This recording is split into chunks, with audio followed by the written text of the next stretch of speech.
Dobrý, no tak došla výpadka, dneska to bude hostina. Poprosím vás Vika Champ, Vika Mojito a Vika Elderflower. Dobrý, jasné, nech sa páči. Elderflower, Mojitko a Champ.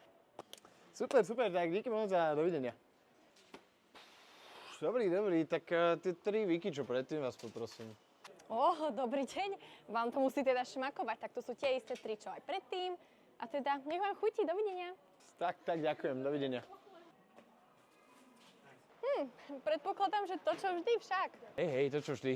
Prepačte, nechcem vyzvedať, je to vaša vec, samozrejme, ale 3 puky na pár hodín nie je trošku veľa? No poznáte to, došla mi výplata, dojdem do partie, najprv jeden kamoš, dáš mi to, som ešte nemal, potom druhý, že wow, to je to nová príchuť, daj mi. Tak som mu dal, tretí, že teda, či mu to môžem rovno dať, že mi potom vráti. Čajočky som si zapisoval, takže chalani mi to určite vrátia, čiže ja do konca mesiaca už chodiť nemusím. Takže ďakujem ešte raz a majte sa.